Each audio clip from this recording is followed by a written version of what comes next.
Gjatë vitit 2014, Ministria e Mirëqenies Sociale dhe Rinisë ka ndërmarrë një sër reformash për t'ju ardhur në ndihmë njerëzve që vërtet kanë nevojë për mbështetje dhe për krahje sociale. Disa nga reformat më të rëndësishme që u ndërmorën janë skema e pensioneve, shpërblimet e ish të përndjekurve, skema e ndihmës ekonomike dhe dhënies së paaftësisë, nxitja e punësimit dhe hapja e vendeve të reja të punës, si dhe nxitja e arsimit profesional.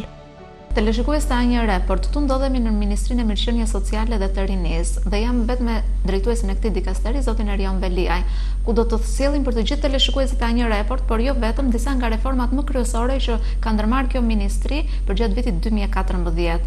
Zoti Veliaj, është kënaqësi që ju pranuat që të ndani me ne dhe teleshikuesit tanë gjitha reformat, edhe pse kemi qenë në vazhdimsi, kemi transmetuar gjatë gjithçka që ka ndodhur, por do të ishte mirë që të bënim një përmbledhje me ta. Duke qenë se në janar fillon edhe të vihet më mirë në zbatim reforma e pensioneve, do doja që të filloni me pensionet. Ju keni shumë drejt, skema e pensioneve ka qenë ndoshta gropa më e madhe financiare e shtetit tonë 23 vitet e fundit. Shumë njerëz nuk e dinë, gjithë fondi i pensioneve në vit është sa çereku i GDP-s, i produktit brendshëm bruto i gjithë Shqipërisë.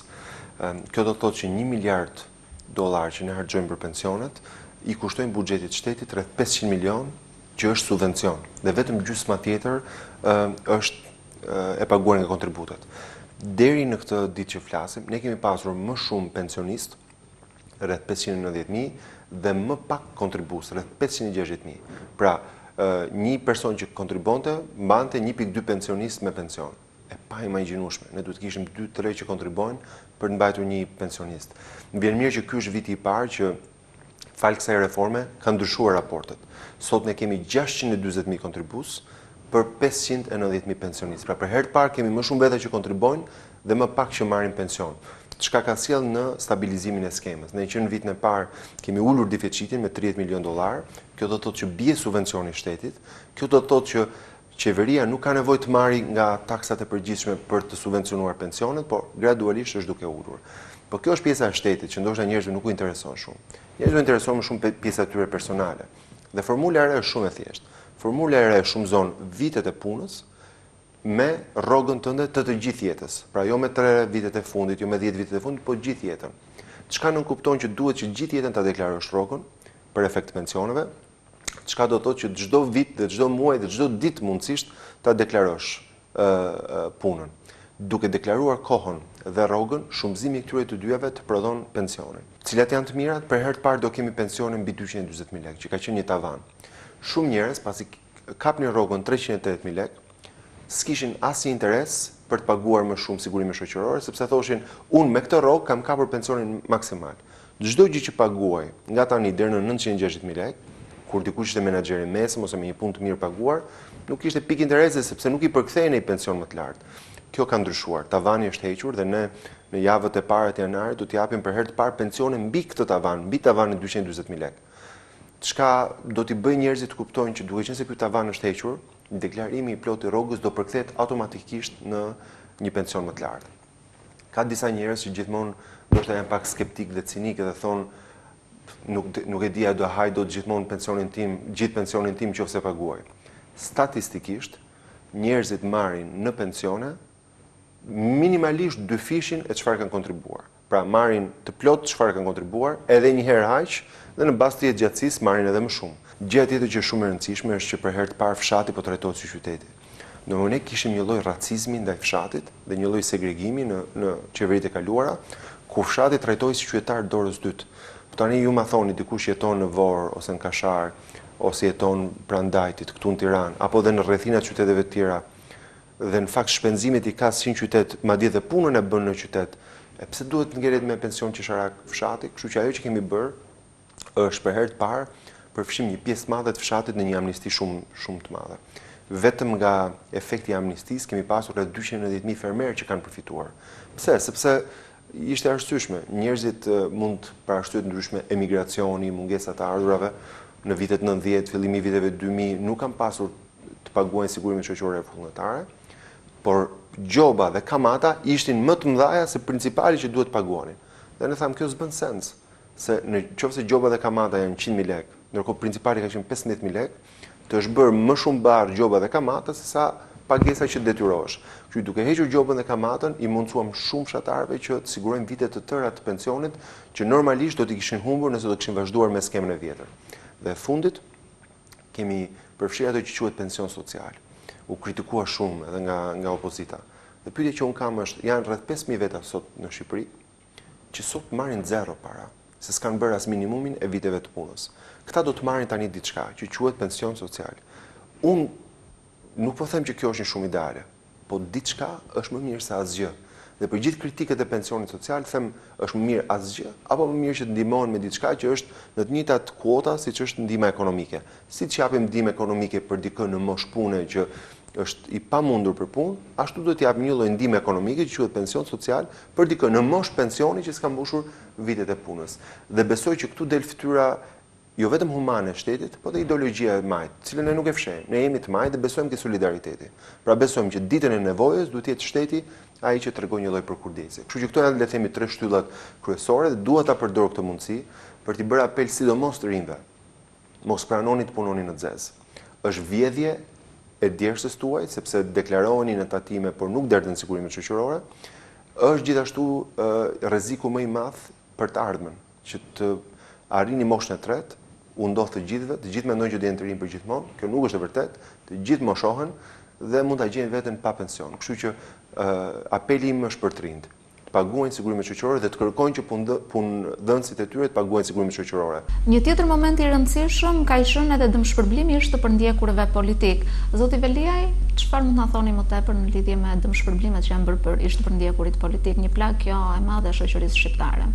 Ju keni drejt, çështja e përndjekurve është jo vetëm shumë sensitive e ndjeshme për njerëzit, për ata që e kanë vuajtur, po unë kam përshtypjen që është bërë shumë sfilice dhe për njerëzit e tjerë që ndoshta nuk kanë vuajtur, për një brez të ri që ka lindur mbas viteve 90, që sot ka votuar për herë të parë dhe nuk e kupton një shoqëri që çdo vit flet për gjëra që kanë ndodhur 20 vite përpara dhe që nuk ka bërë hesapet me të kaluarën.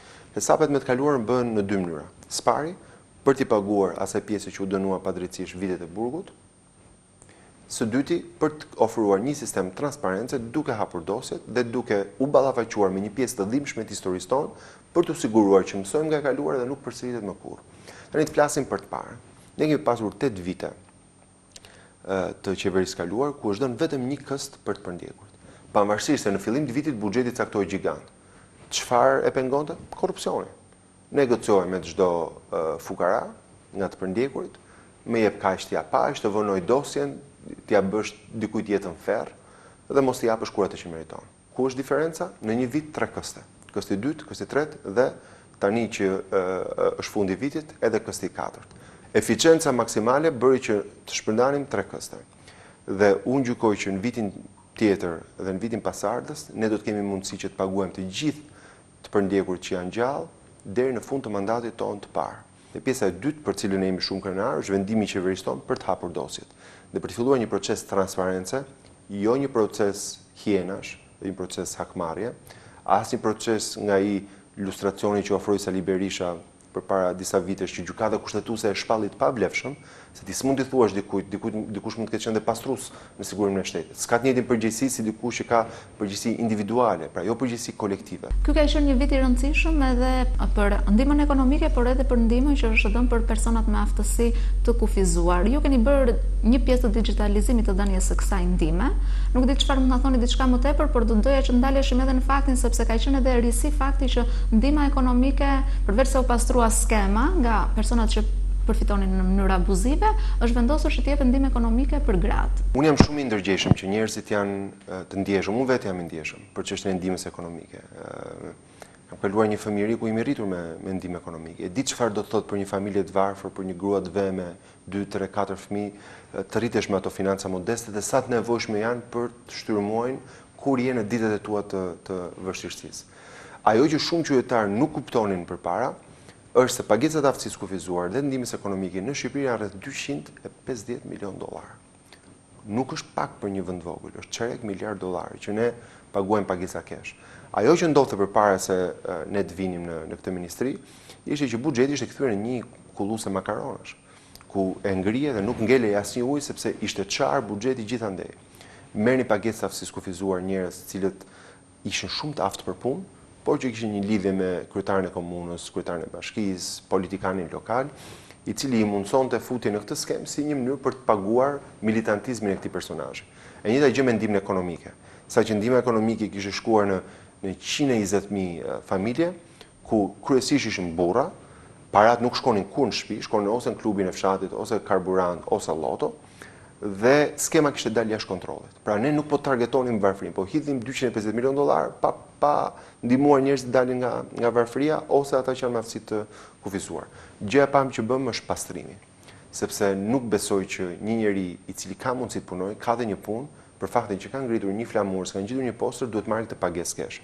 Duke qenë se buxheti ishte i njëjtë, por numri ishte rritur shumë, pagesat kishin rezultuar qesharake, njerëzit merrin 10-15.000 lekë, që ishte një lloj qyli nga ndihma ekonomike për të paguar militantizmin e tyre dhe ata që ishin të varfër me 10-15.000 lekë s'bënin dot asgjë.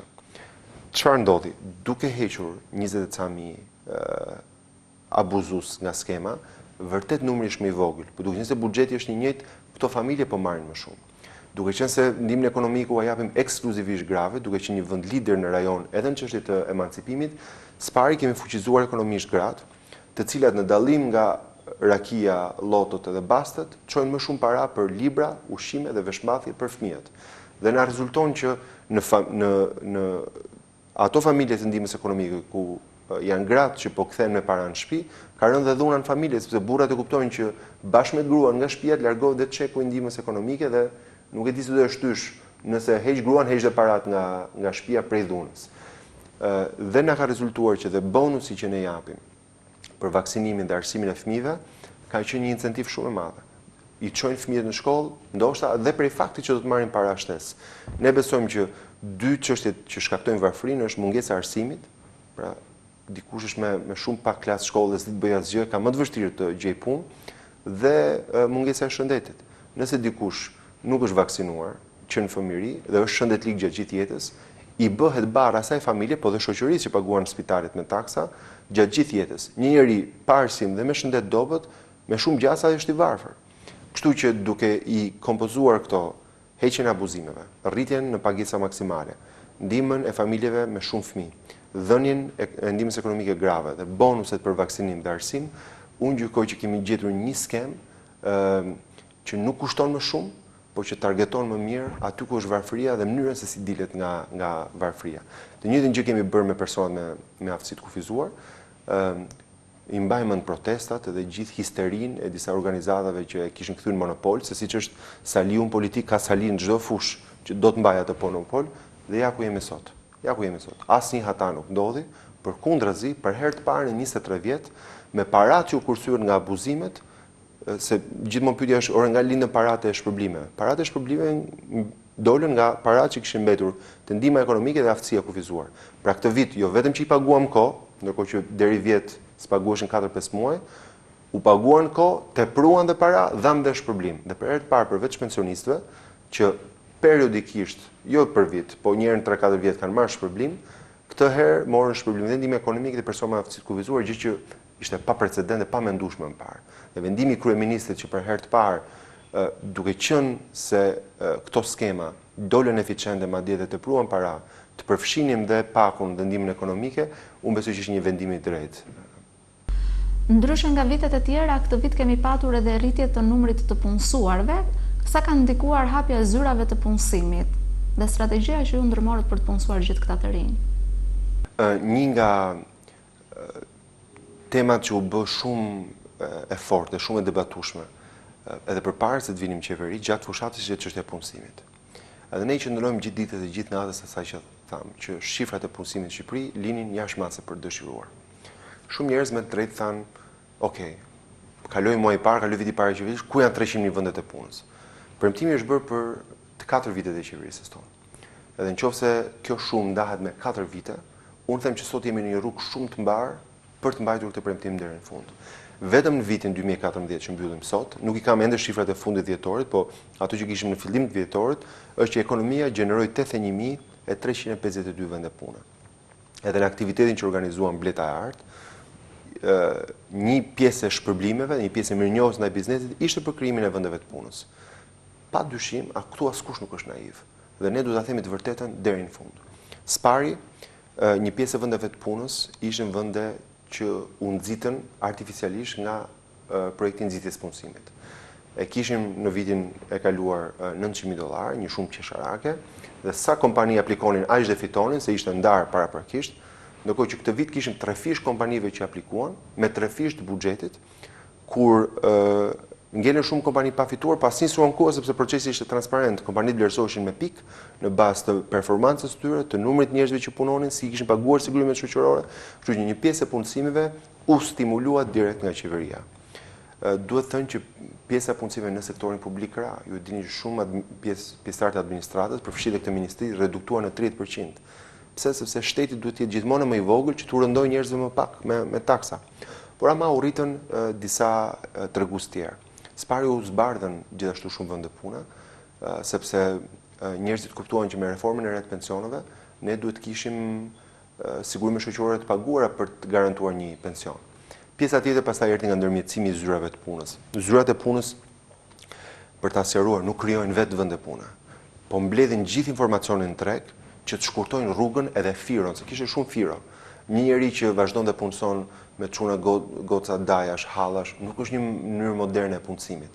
Që zyra e punës ka 2 operacione, një operacion që ne quajmë back office, pra mbrapa zyrës, që merret vetëm me mbledhjen e dënave nga terreni, dhe një operacion që quhet front office, pra para zyrës, që pret njerëzit dhe i lidh me tregun e punës.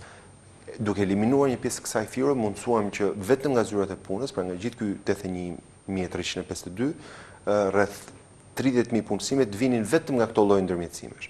Ne sigurisht që tregu është dinamik. Falimenton një kompani, fillon një kompani tjetër, por e vetmja mënyrë sot se si matën sa vende pune ke, është sa vende kanë sigurime shoqërore. Ju thash që e filluam skemën e pensioneve me kontribus 560.000, e përfundojmë këtë vit me 640.000. Kjo do thotë që diferenca 81.000 vendeve të punës është reflektuar dhe me pagesat në sigurimet shoqërore. Si e verifikojmë këtë? Instati. Bëri një anketim, pra ne kemi faktin, ata kanë anketën. Ku në anketimin e 1 milion ca vetave që përfshin le të themi kampioni i Instatit, shuma dolën thuajse identike. Pra, margjini i gabimit është minimal në kampionin e 1 milion vetave. Çka konfirmon që dhe në anket vërtetohet fakti që ne kemi në bordero. Kështu që misioni ynë për vitin që vjen është ne të vazhdojmë me zyrat e punës. Këtë vit jemi fokusuar në 10 qendrat e më të mëdha të banuara, sepse duhet ta ofrosh shërbimin aty ku dhe publiku është më i madh dhe punkërkuesit janë më të shumtë. Dhe viti që vjen do të jetë një moment ku ne do të shtrihemi le të themi dhe në ato rrethe të nivelit 2, për të siguruar që çdo rreth ka zyrën e vet të punës, që të paktën eliminon këtë firo dhe këtë sorollatje në tregun e punës. Një tjetër pikë e rëndësishme edhe pikë strategjike për të nxitur punësimin në Shqipëri ka qenë edhe nxitja promovimi i arsimit profesional. Si vendosët edhe në çfarë bazash u bazuat që duhet të jepnit më shumë rëndësi arsimit profesional, duke qenë se ndër vite në Shqipëri dilin me mira të rinj që kishin diploma, por të cilat ishin diploma të pavlefshme sepse s'u hynin asnjëherë në punë, po thjesht i mbanin në xhep. Keni drejt, ky ka qenë një vit kthese për arsimin profesional. Arsimi profesional kishte dalë nga moda që nga viti 94, që ka qenë viti i fundit ku pjesëmarrja në arsim profesional dhe arsim përgjithshëm ishte 50-50. Ndërkohë që nga ai vit kishte shkuar me kokë poshtë. Kishte dalë nga moda, njerëzit thoshin, kjo është shkollë për katranjosët, ato që nuk futen dot në gjimnaz, s'kan notat, ti çojmë ke arsimi profesional, ke puna me dru, puna me metal, pra koncepte komplet sovjetike të prapambetura. Ndërkohë që ne kishim një anomali teksa filluam operacionin me zyrat e punës sipas modelit gjerman, na rezultonte që punët e vërteta që kërkonte tregu ishin nga zanatët. Kërkoshin elektroteknik, kimi ushqimore, IT, teknologji informacioni, ndërkohë që shkollat tona pomponin juridik. Me shumë respekt për ata që kanë juridik, po sot po mos jesh, ka ata që janë me 10 absoluta, që kanë vite përvojë, dhe pra ke këta 100 parët, për 2000 tjerët që dalin çdo vit me juridik, nuk ka shpresë, më vjen shumë keq. Ky është informacion nga tregu dhe detyra e qeverisë është të thotë vërtetën. Dhe kjo është e vërteta. Dhe unë besoj që kur njerëzit dëgjojnë të vërtetën nga qeveria, që punët po kërkojnë më shumë nga arsimi profesional, njerëzit përgjigjen. Dhe unë nuk besoj që ka një përgjigje më të sinqertë për një njeri, se sa kur të beson fëmijën e vet tek arsimi dhe thotë unë i besoj këtij projekti dhe ne këtë vit patëm një rritje rreth 40% në regjistrimet në arsimin profesional. Ne futëm dhe një model tjetër që gjysma e kohës duhet kaluar pra një biznesi. që ajo që mësohet në teorinë klas duhet patjetër të ketë një praktik. Po jo ato praktikat e rëndomta në verë ku bëj sikur bëj praktik, po gjatë gjithë vitit, gjatë çdo jave. Dhe marrëveshje që kemi me shoqatën e bankave, me shoqatën e ndërtuesve, me disa nga le të themi bizneset kryesore, Business Albania, dhoma tregtisë, na ka mundësuar që jo vetëm bordet e shkollave të drejtohen nga biznesmen, që pastaj bëhen garantët që këta student bëjnë praktikën dhe në fund fare kanë dalë me njerëz që jo vetëm kanë bërë shkollën, por kanë bërë dhe praktikën. Në disa shkolla ne kemi futur edhe certifikatat e 2 fishta, për shembull në shkollën që ne kemi me qeverinë austriake në Shkodër dhe në Tiranë, marrin 2 diploma, diplomën shqiptare dhe diplomën austriake që u njihet edhe në vendet e Bashkimit Evropian. Kështu që ne do ta vazhdojmë këtë trend për të futur këto lloj binjakëzimesh, kryesisht me qeverinë austriake, gjermane, zvicerane, që janë lider sot të arsimit profesional, edhe në shkollat e tjera përveç këtyre shkollave të para. Zoti Veliaj, një urim për vitin 2015, por edhe një premtim për të gjithë shqiptarët. Unë gjykoj që duhet të bëjmë më pak premtime, më shumë punë, duke qenë se ky s'është një moment për të bërë fushat. Kështu që uroj gjithë shqiptarëve gëzuar, edhe uroj që viti tjetër të sjellë punë, të jemi pak më të mirë me njëri tjetrin, kemi kaluar jo pak momente të vështira, po besoj që me mirësi dhe dashamirësi nga të gjithë ne mund të bëjmë shumë më shumë. Dhe besoj që ky vit do të jetë një vit edhe i madh investimesh në shumë prej këtyre fushave, sidomos në arsimin profesional, çka na mundsohet fal bashkëpunimit me qytetarët që na kurseu kaq shumë para në vitin që kaloi. Kështu që të gjithëve një vit të mbar, dhe ju faleminderit që jeni gjithmonë kritik, sepse mënyra më e mirë për të pasur një qeveri të përgjegjshme është për të pasur një media kritike dhe një publik që gjithmonë kërkon më shumë. Gëzuar gjithëve.